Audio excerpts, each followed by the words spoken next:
विरासत है इसकी शान, रंग बिरंगी पहचान। अलवर से लेकर जैसलमेर तक, श्री गंगानगर से लेकर प्रतापगढ़ तक, संपूर्ण राजस्थान को कवर करते हैं हम। राजस्थान की हर खबर देखते रहिए डीपीके न्यूज पर।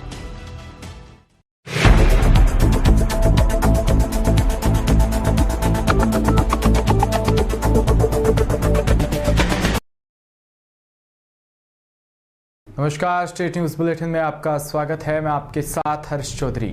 बुलेटिन की शुरुआत करने से पहले एक नजर बुलेटिन की अहम सुर्खियों पर।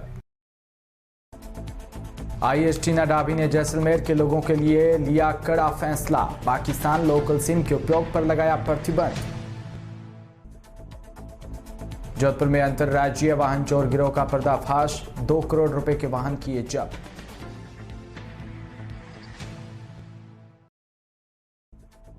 जयपुर में कार में मिली युवक की जली लाश, आग बुझाने पर पिछली सीट पर पड़ा था शव।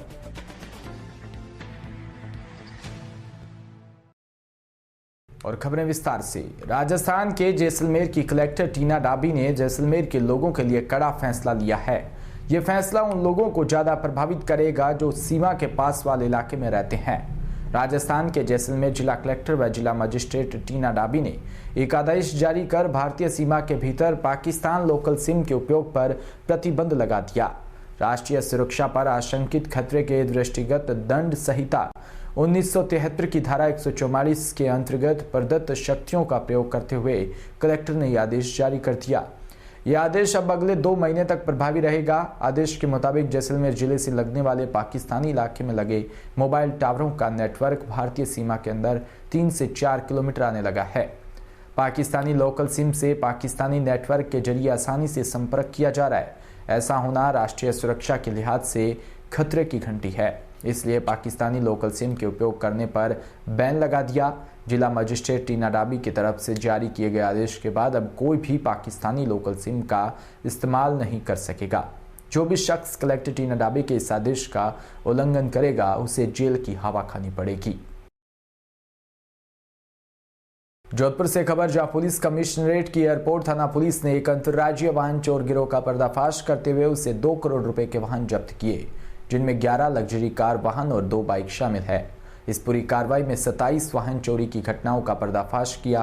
पूरे मामले का खुलासा करते हुए पुलिस कमिश्नर रविदत्त गौड़ और डीसीपी डॉक्टर अमृता दुहान ने इलाके में हो रही वाहन चोरियों की घटनाओं के बाद टीम बनाकर वाहन चोरियों पर कड़ी कार्रवाई के निर्देश दिए हैं।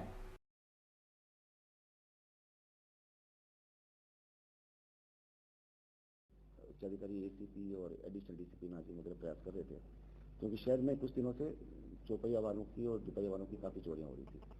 इसलिए मोटरसाइकिल चोरी करने काफ़ी बार खोली भी है, कई मोटरसाइकिल बरामद भी की है, लेकिन इस चौपहिया वाहनों के जो एसयूवी वाहनों के चोर है वो गिरफ्त में नहीं आ रहे थे। 2-3 नाम हमारे पास में थे जिनके खिलाफ पहले के भी मुकदमे दर्ज है, जो कई जगह वांटेड भी है। उनका इन्होंने पीछा करके 3 व्यक्तियों को अरेस्ट किया है। अरेस्ट करके उनके पास से करीब जो पहले की जब्त जो उन्होंने चुराई थी वो, और अभी कुल मिलाकर के 18-20 गाड़ियाँ होती जो पहिया, ये सारी एसयूवी गाड़ियाँ हैं। और ये गाड़ियाँ मोस्ट ऑफ दी गाड़ियाँ इनमें से कमिश्नरेट क्षेत्र से चुराई हुई है। उसका कुछ गाड़ियाँ बात करते थे। इसमें जैसा अभी डीसीपी मैडम ने बताया कि सबसे अहम बात यह है कि इन एसयूवी गाड़ियों का इस्तेमाल ये माफियाओं को बेचने के लिए करते थे। वो माफिया इन गाड़ियों का इस्तेमाल जैसे बजरी माफिया इस्तेमाल करते थे, डोडा पोस्ट के उसमें तस्करी में इस्तेमाल करते थे, और भी कई तरह से जो क्राइम एक्टिविटीज में इस्तेमाल करते थे गाड़ियों को। तो बहुत सस्ती रेट पर उनको गाड़ियाँ देते थे। तो इनके पास पहले से ही गाड़ी का वो होता था, परचेजर होता था, उसके लिए ये गाड़ी एक तरह से चोरी करते थे। शातिर आरोपी थे कि जो ऑर्गेनाइज्ड क्राइम में जो बड़े बड़े अपराधी हैं ये उनके टच में थे और उनकी एक इम्पोर्टेंट लिंक बनाते थे। वो अपनी तरफ से इनको ऑर्डर करते थे कि हमें इस तरह की, और अपनी बताते थे कि डिमांड बताते थे हमें इस तरह की गाड़ी की जरूरत है। ये फिर जो शहर में आके रेकी करते थे उस तरह की कोई भी गाड़ी मिलती थी और उसको फिर चुरा कर ले जाते थे। कोई इनका एक ईसीएम है, इंजन कोडिंग मशीन, जो ऑनलाइन अवेलेबल होता है, आप उसको खरीद सकते हैं। उससे ये जो कोडिंग है गाड़ी का, एसयूवी गाड़ी का, उस कोडिंग को चेंज करके और अपनी चाबी से फिर उसको खोल के चला के और ले जाते थे चोरी करके।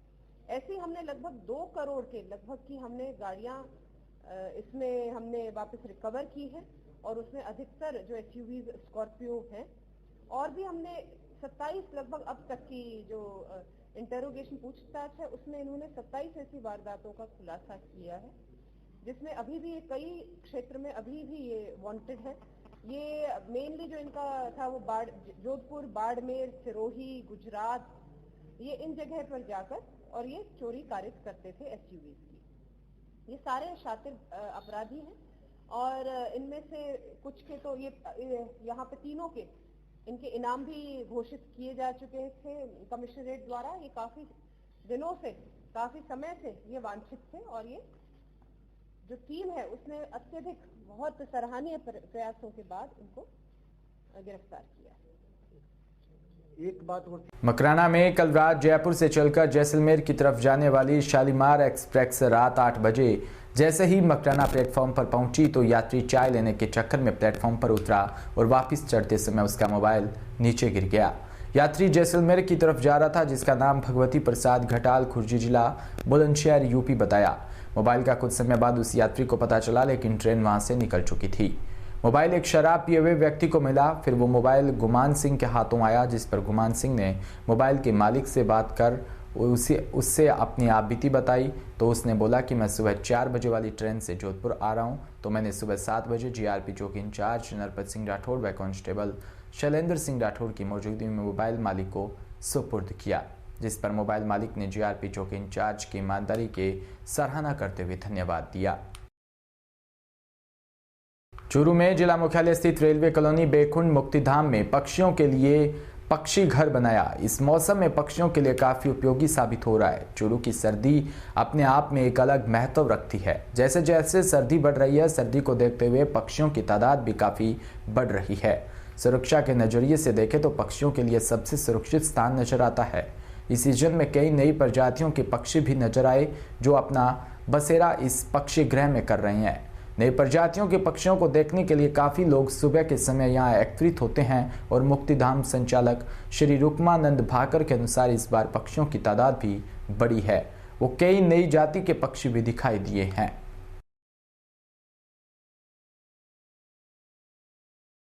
जी सर, मुक्तिधाम संचालक होने के नाते क्या कहना चाहेंगे पक्षी घर के विषय में? पक्षी जैसे जैसे सर्दी बढ़ रही है वैसे वैसे नए नए किस्म के पक्षी आ रहे हैं और तादाद भी बढ़ रही है। अब की बार तो बहुत ही नए नए पक्षी आए हैं, तो इसमें रैन बसेरे के अंदर तादाद काफी बढ़ गई। चलो बोलो। जैसे जैसे सर्दी बढ़ रही है वैसे वैसे पक्षियों का निवास ज्यादा होने लग गया है, काफी पक्षी आने लग गए हैं। जी सर, आपका नाम? रुक्मानंद भाकर। जी सर, मुक्तिधाम में बने इस पक्षी घर के विषय में आप क्या कहना चाहेंगे? इसके बारे में यही कहना चाहूँगा कि ये बहुत ही उपयोगी साबित हो रहा है और गर्मियों में तो पक्षियों को नया घर बनाने में थोड़ा समय लगता है, लेकिन सर्दियों में इसमें काफ़ी तादाद बढ़ रही है। और विशेष बात ये देखने में आ रही है कि नई नई प्रजाति के पक्षी है, चिड़िया है, वो देखने को मिल रहे हैं। जी सर, आपका नाम? मेरा नाम सुबोध मासूम। उत्तर प्रदेश के सिद्धार्थनगर जिले के बढ़नी स्थित अनुदानित मदरसे में 2 शिक्षकों के चयन के बाद 2 आवेदकों ने दावा किया कि नियुक्ति पाए शिक्षक नेपाल के निवासी है। शिकायत कार्यकर्ता अपने दावे के समर्थन में 2022 की नेपाल की फोटो युक्त वोटर लिस्ट की फोटो प्रति के साथ जिला अल्पसंख्यक अधिकारी तमन्या पांडे को प्रार्थना पत्र देकर जांच व कार्रवाई की मांग की है। पूरे मामले की बात करें तो जुलाई 2022 में बढ़नी स्थित मदरसा जामिया अहले सुन्नत इशा अतुल इस्लाम में 2 शिक्षकों की नियुक्ति के लिए चयन हुआ था और आवेदकों में से 2 अभ्यर्थियों को सफल घोषित कर नियुक्ति दे दी गई। अब शिकायतकर्ता इन दोनों नियुक्त शिक्षकों के नेपाल की फोटो युक्त मतदाता सूची में नाम व फोटो हूबहू होने के चलते नेपाल निवासी होने का दावा किया है।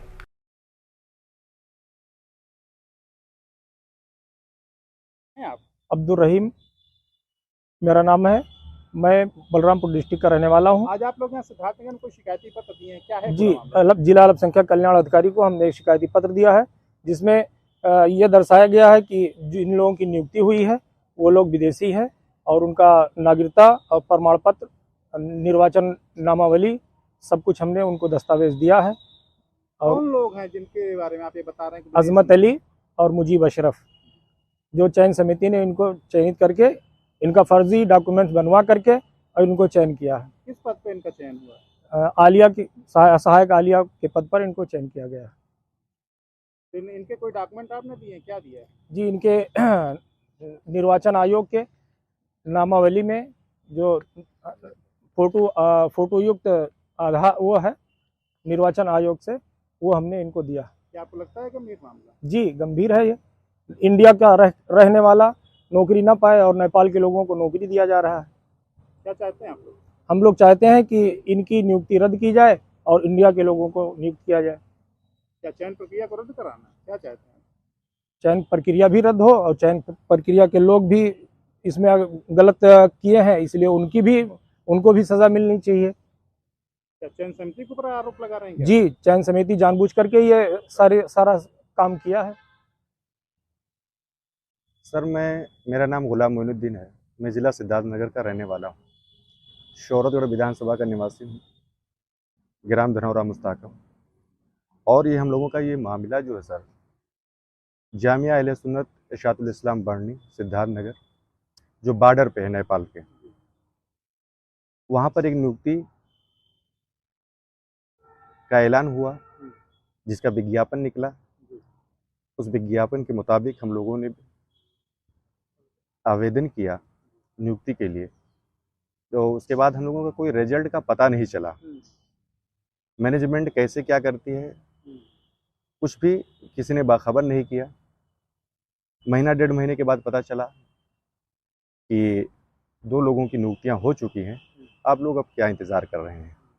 और 1.5 से 2 महीना तक हम लोग दौड़ते रहे कि आज रिजल्ट मिलेगा, कल रिजल्ट मिलेगा। कोई रिजल्ट हम लोगों को भी नहीं मिला कि आप फेल हैं कि पास हैं।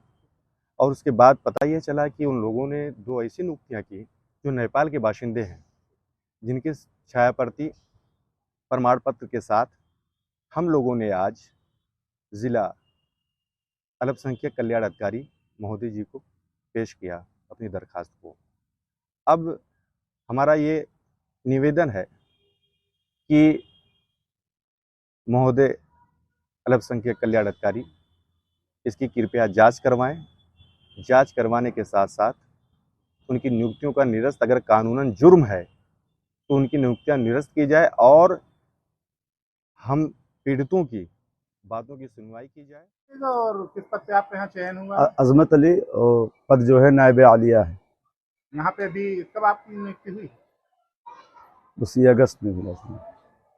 अजमत जी, आरोप लग रहा है, 2 लोगों ने आरोप लगाया कि आप यहाँ के बासिंदे नहीं, नेपाल के रहने वो एकदम गलत लगा रहे हैं। एग्जाम में बैठे थे, उसी वक्त इधर उधर की बात कर रहे थे। यहाँ एग्जाम होने से पहले हम ये कर देंगे, वो कर देंगे, हमारा नहीं हुआ और उनका नहीं हुआ सब, तो उन लोगों ने ऐसा गलत कदम उठाया हम लोगों के खिलाफ। खैर, उन्होंने एक वहाँ नेपाल की नागरिकता को लेके एक पत्र दिया जिसमें फोटो नाम है, तो उस पर क्या कहेंगे? तो उस जालसाजी किया होगा उन लोगों ने। वो पहले ही जालसाजी वाली बात करते थे सर। यहाँ पे एग्जाम नहीं हुआ था, उससे पहले इधर उधर बात कर रहे थे, हम ये कर देंगे, वो कर देंगे, किसी का नहीं होने देंगे। सबसे बड़ी चीज यही आ रही कि वहाँ की नामावली जो है, जो भी वहाँ की वोटर लिस्ट है, उसमें आखिर आप लोगों का नाम, गांव या जिला, ये सारी चीजें, फोटो वहाँ कैसे? अभी कुछ बता नहीं सकता सर, मतलब मेरा नाम तो नहीं होना चाहिए। अच्छा, आप सिद्धार्थनगर कब से रह रहे हैं? एक जमाने से सर, बचपन से हूँ मैं। यहाँ पे कहाँ आपका क्या निवास? मुजाना ढबरुआ। ये मुजाना है सर 2-3 किलोमीटर यहाँ से है, और मुजाना ढबरुआ, पोस्ट ढबरुआ। आपके माता पिता यहीं हैं? जी सर, यहीं रहे। तो यहाँ परिवार रजिस्टर वगैरह में आप लोगों का? हाँ जी सर, पूरा। बढ़नी में जो अनुदानित मदरसा है, उसमें 2 पद सहायक अध्यापक आलिया के रिक्त थे, तो मैनेजमेंट कमेटी द्वारा वो नियुक्ति की गई थी। और इसमें शिकायतकर्ता हैं अब्दुल रहीम और गुलाम मोइनुद्दीन। इन्होंने कहा कि दोनों जो नियुक्ति की गई है वो नेपाल के नागरिक हैं। इसके संबंध में उन्होंने नेपाल की नागरिकता का प्रमाण पत्र भी और जो मतदाता सूची है उसको भी लिस्ट में इनक्लोज किया है, तो वो शिकायत इनके द्वारा की गई है। जिसके क्रम में जो प्रबंधक हैं बढ़नी के, उनसे 8 दिसंबर को ही पत्र व्यवहार किया गया है कि उसके संबंध में अपना जो है आख्या जो है कार्यालय में प्रस्तुत करें। अब आख्या संतोषजनक नहीं पाई जाएगी तो उनके विरुद्ध कार्रवाई होगी। नियुक्तियों को रद्द करने की जो प्रक्रिया है वो अपनाई जाएगी। अगर शिकायत उनकी सही है उसकी पुष्टि करने के उपरांत ही कोई कार्रवाई किया जाना उचित होगा। सर वेरिफिकेशन में क्या क्या किया जाता है? सब उनके मार्कशीट का किया जाता है। अगर किसी पद पे अनुभव की उनको जो है अगर चाहिए होता है तो उसका किया जाता है, और जो उनकी मार्कशीट है वैलिड है कि नहीं है उनके निवास, आधार, पैन कार्ड, हाँ, ये सब का उनका जो है वेरिफिकेशन किया जाता है। अब इन्होंने चूँकि शिकायत की है अब्दुल रहीम और गुलाम मोइनुद्दीन जी ने, तो इनके शिकायत के आधार पर ही आगे की कार्रवाई की जाएगी। ये मामला मानते हैं कि दूसरे राष्ट्र का व्यक्ति अपराधी है, कैसा है, आप यहाँ अपने देश में आकर नियुक्ति पा रहे हैं, इसको कितना ये बहुत ही जो है गंभीर मानते हैं? ये गंभीर मामला है और इसके लिए जो भी कार्रवाई उचित कार्रवाई होगी वो की जाएगी। और मदरसा अधिनियम में जिनकी भी नियुक्ति की जाती है सर, जी क्या ऐसा है कि दूसरे राष्ट्र का व्यक्ति यहाँ पे आके नौकरी करे? अब अगर दूसरे राष्ट्र का व्यक्ति है और वो उसने भारत की नागरिकता ग्रहण की है, जो भी नागरिकता संबंधी धाराएं अधिनियम दिए हुए हैं संविधान में, तो भारत का नागरिक माना जाएगा। अब मुझे ये पुष्टि करनी पड़ेगी इस शिकायत के संदर्भ में कि क्या उसने भारत की नागरिकता ली है, क्या उसका कहीं यहाँ पे मतदाता सूची में नाम है कि नहीं है। तो इसी संबंध में अब उनसे प्रबंधक से स्पष्टीकरण मांगा जा रहा है और जितनी जल्दी हो सकेगा इसके बारे में कार्रवाई की जाएगी। भारत में जब तक उनके पास आधार नहीं रहा होगा, निवास नहीं रहा होगा, कोई पैन कार्ड नहीं रहा होगा, तो इसके बिना नौकरी नहीं दी जा सकती। इसका मतलब कि उन्होंने जो है किसी तरह से इसको अर्जित किया है, तो उसके बारे में प्रबंधक से और उनसे जिनकी नियुक्ति की गई है उनसे भी जवाब तलब होगा कि किस माध्यम से उनका आधार, पैन और तमाम चीज़ें यहाँ पे जो है अवेलेबल किया गया है, विभाग को दिया गया है। क्या कार्रवाई की जाएगी? अगर नागरिकता वहीं की है, नेपाल की है, उन्होंने भारत की नागरिकता ग्रहण नहीं की है, तो इसके लिए रजिस्ट्रार महोदय से एक बार जो है मार्गदर्शन लिया जाएगा और नियुक्ति खत्म करने की कार्रवाई की जाएगी, प्रबंधक को निर्देशित किया जाएगा। सर क्या नाम है और किस पद पे यहाँ पे आप नियुक्त हैं? जी, मेरा नाम मुजीब अशरफ है और नायब आलिया के उस पर मैं पद पे हूँ। अभी नियुक्ति में आपको यहाँ नियुक्त किया गया है, कुछ लोगों ने आरोप लगाया है कि आप यहाँ के बासिंदे नहीं हैं, नेपाल के बासिंदे, क्या कहेंगे? नहीं सर, ये गलत आरोप है, मैं यहीं का बाशिंदा हूँ जी। तो जिन लोगों ने आरोप लगाया उन्होंने एक निर्वाचक नामावली प्रस्तुत की जो वहाँ के नेपाल की, जिसमें फोटो युक्त पत्र उन्होंने दिया है, जिसमें फोटो भी है, नाम भी है जी, नागरिकता नंबर भी है। वो गलत आरोप है उनका। वो चूँकि यहाँ के उसमें थे और वो इंटरव्यू में आ नहीं पाए, इस वजह से वो ऐसा कर रहे हैं जी। जो वहाँ पे निर्वाचक नामावली में आपका नाम कैसे, फिर ये बात नहीं समझ में आ रही है। वो कहीं से या तो बनवाए हैं या इस तरीके की कोई कोशिश किए हैं जिसकी वजह से ऐसा हुआ है। आप मतलब यहाँ पे कब से यहाँ पे आप निवास कर रहे हैं? लगभग मैं तकरीबन जो है हमारे वहाँ से 15-20 साल जो गुजरा और ज़माने तालिब इल्मी भी यही गुजरा है। क्या पहले कभी आप रहते थे क्या नेपाल में? नहीं, ऐसा नहीं है सर। तो नेपाल में कभी रहने? आपके माता पिता सब यहीं के बासिंदे हैं? जी। कहाँ यहाँ आप रहते थे, कहाँ क्या परिवार है, कहाँ रहते थे? जी, ये सिद्धार्थ नगर ही में लगता है, सिद्धार्थ नगर जी। हटवा जो है और तहसील इटवा है जी। आप वहाँ के रहे? जी।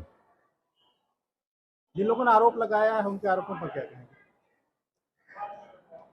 उन्होंने गलत किया है सर और गलत तरीके से वो पेश आ रहे हैं जी। जयपुर दिल्ली हाईवे पर खड़ी कार में एक युवक का जला शव मिला। शव मिलने से सनसनी फैल गई। कार में लगी आग पर फायर ब्रिगेड के काबू पाने पर उसका जला हुआ शव पड़ा मिला। जयसिंहपुरा खोड़ थाना पुलिस ने CTFSL टीम की मदद से सबूत जुटाए।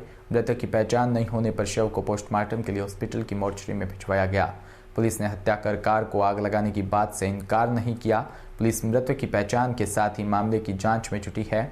SHO सत्यपाल यादव ने बताया कि जयपुर दिल्ली हाईवे पर मानबाग के पास एक मोटर गैराज है। मोटर गैराज के बाहर पिछले काफी समय से एक स्कॉर्पियो गाड़ी खड़ी है। सुबह करीब 7:30 बजे रोड किनारे खड़ी कार में आग लग गई। कार में लगी भीषण आग को देखकर स्थानीय लोगों ने तुरंत फायर ब्रिगेड को सूचना दी। मौके पर पहुंची एक दमकल ने करीब 15 मिनट की मशक्कत के बाद आग पर काबू पाया।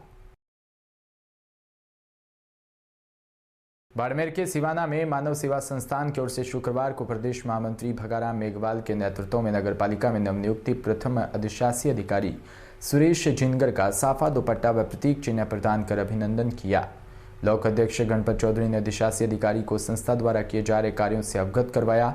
जिला अध्यक्ष कैलाश सिंह राजपुरोहित ने अधिशासी अधिकारी सुरेश जिनगर को बताया कि गरीबी रेखा के नीचे जीवन व्यतीत कर रहे लोग अपने स्वाभिमान के कारण किसी के सामने हाथ नहीं फैलाते। उनके लिए संस्था नेकी की दीवार का शुभारंभ करना चाहती है। इसके लिए नगरपालिका में स्थान चिन्हित कर स्थान उपलब्ध करवाए। आहोर से खबर, जहां थाना क्षेत्र के बुडटरा गांव में एक युवक ने धारदार हथियार से नाबालिग बालिका की हत्या कर दी। सूचना पर आहोर थाना पुलिस मौके पर पहुंची और बालिका के शव को आहोर के मोर्चरी में लाया गया। घटना के बाद तलवार लेकर घूम रहे युवक को ग्रामीणों ने दबोचा और उसकी पिटाई कर दी, जिससे आरोपी के सर में चोट आई है। पुलिस ने आरोपी को हिरासत में लिया और घायल होने पर राजकीय अस्पताल में भर्ती करवाया। दरअसल युवक बालिका से एक तरफा प्यार करता था और 3 वर्षों से बालिका का पीछा करता था। बालिका के परिजनों द्वारा युवक को टोकने पर झगड़ा किया, लेकिन बालिका द्वारा रिस्पॉन्स न देने पर धारदार हथियार से हत्या कर दी। गांव के रहने वाले पुरुषोत्तम ने, गांव की रहने वाली बच्ची थी प्रियंका, उसका तलवार से वार करके उसका मर्डर किया था। आरोपी को हमने डिटेन कर लिया है। एफआईआर दर्ज होगी 302 पोक्सो में और उसका पीएमआर करवा दिया गया है। अग्रिम कार्रवाई जारी है। इसी के साथ बुलेटिन में इतना ही। नमस्कार।